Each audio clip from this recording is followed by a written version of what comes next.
অধ্যাপক জাফর ইকবাল সম্পর্কে অপপ্রচার আছেন। তিনি নাকি বলেছেন মানুষ বানর থেকে এসেছেন। দেখুন শিক্ষার্থীদের প্রশ্নের জবাবে তিনি কি বলছেন।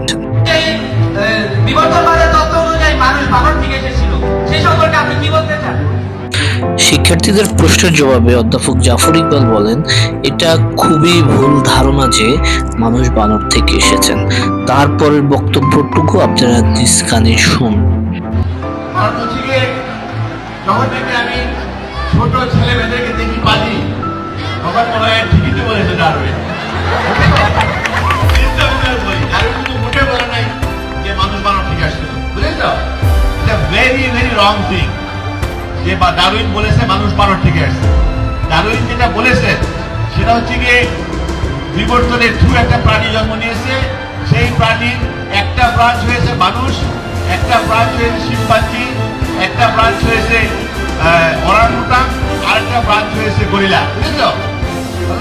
এবং তাদের একটা ব্রাঞ্চ হয়েছে বানর। কাজে বানর এবং মানুষ একই প্রাণী থেকে ইভলভ করেছে, এটা বলেছেন ডারউইন।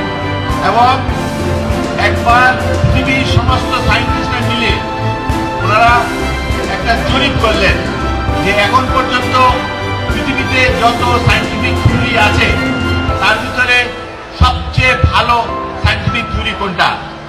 আমি মনে মনে আশা করেছিলাম যে পৃথিবীর সায়েন্টিস্টরা বলবেন আইনস্টাইনের জেনারেল থিওরি অফ রিলেটিভিটি, বুঝেছ? কিন্তু দেখা গেল পৃথিবীর সমস্ত সায়েন্টিস্ট মিলে ঠিক করেছেন যে ডারউইনের বিবর্তনের যে থিওরি সেটা হচ্ছে গিয়ে পৃথিবীর সবচেয়ে গুরুত্বপূর্ণ সায়েন্টিফিক থিওরি। কাজে এটা একটা সায়েন্স। আমি যদি বলি আমি এটা মানি না, লাভ নাই। কারণ সায়েন্স মানে কি? সায়েন্স মানে এমন একটা জিনিস যেটাকে এক্সপেরিমেন্ট করে পরীক্ষা করে এস্টাবলিশ করা হয়েছে, বুঝেছ? কাজে তুমি যদি কাউকে জিজ্ঞেস করো বিবর্তন নিয়ে আপনি কি ভাবেন, আর সে যদি বলে আমি বিবর্তন মানি না, তাহলে তুমি ধরে নিবে সেই মানুষটা আসলে সায়েন্টিফিক কথা বলছে না, সে হয়তো একটা ধর্মীয় কথা বলছে কিংবা তার বিশ্বাসের কথা বলছে, বুঝেছ? কাজে তুমি যদি সায়েন্সকে মেনে নাও তাহলে তোমাকে বিবর্তনটা মেনে নিতে হবে। কারণ বিবর্তনের পক্ষে অনেক সায়েন্টিফিক এক্সপেরিমেন্ট করা হয়েছে এবং সায়েন্টিফিক প্রমাণ আছে, বুঝেছ?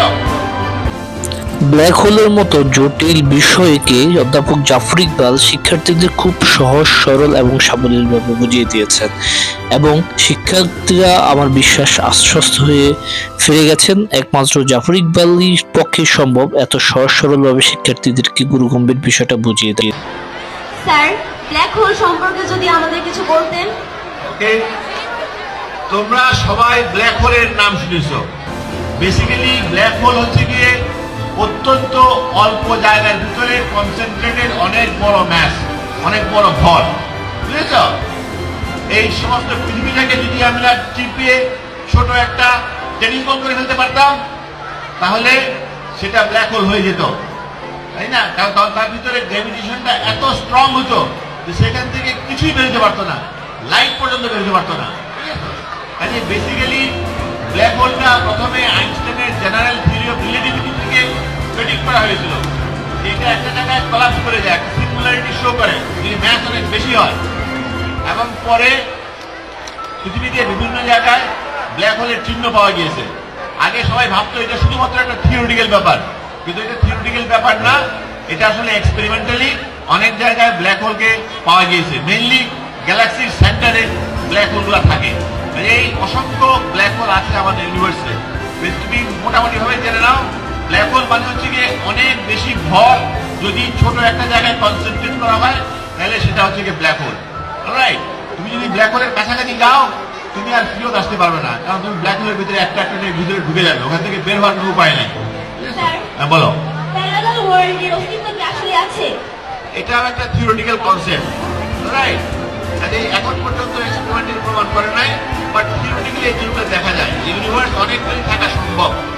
আমাদের বিগ ব্যাং হয়ে আমাদের ইউনিভার্সটা তৈরি হয়েছে, সেরকম আরো একাধিক ইউনিভার্স হয়তো তৈরি হওয়া সম্ভব।